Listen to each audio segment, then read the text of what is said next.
Well, howdy there, Internet people. It's Bo again. So, today we are going to talk a little bit more about some of the downstream effects from Schumer's speech and just run through the diplomatic and foreign policy developments as they sit right now. Okay, so if you missed what occurred, Schumer, who is the Senate Majority Leader, he gave a speech that was highly critical of Netanyahu and basically called for new elections and called for him to be replaced. Okay. The White House has since said that was a good speech. Also, it's not our place to call for new elections.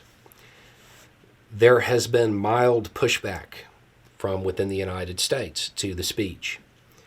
Netanyahu called it inappropriate and a whole bunch of other things. He was obviously very unhappy with it. Okay, Hamas has presented a ceasefire proposal. The public statements coming from Israel have ranged from calling it ridiculous to calling it absurd. Outside observers have said it's within a workable framework. Regardless of Israel's public statements about it, they're sending a delegation to hash out details and negotiate. The assumption is that that will start tomorrow. As far as Rafah, Netanyahu is basically promising to go into Rafah. And there is a whole lot of concern from people across the board on that. That is unlikely to go well. If you remember, the United States said, we don't check Israel's homework. And that's been a kind of a standard line when different operations are asked about and stuff like that. The U.S. wants to check Israel's homework on this one. And they have said that by March 24th, they want to see a plan. They want written assurances that U.S. weapons will be used in accordance with international law, so on and so forth. Biden is under rapidly increasing pressure, both internationally and from within major figures in his own party, to condition offensive military aid. Rafah very well could force that issue. Senator Van Hollen has been incredibly outspoken about this issue.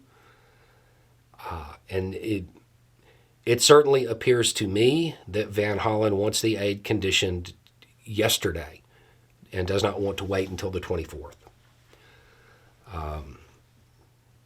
The U.S.-backed ceasefire proposal at the UN, we've talked about it briefly because they have been arguing over wording for weeks. It is finally finalized. There is no word so far on when it will be put forward to be voted on. The other piece of news about this, from the pieces that have come out, nobody's going to be happy with it. Nobody's going to be happy with it. It does call for support for an immediate and sustained ceasefire. I do not believe that those people who are calling for a ceasefire within the U.S. are going to be happy with the wording. It is soft there. It is harder in other places. It mentions Rafah. But overall, it is very lukewarm across the board. Israel is obviously not going to be happy with it either. Nobody will be happy with the proposal based on the little bits and pieces that I've seen.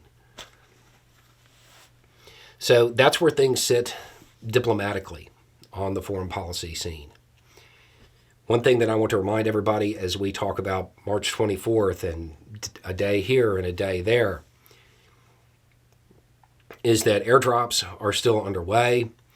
The first ship has been unloaded. A second ship is underway. They don't have the days.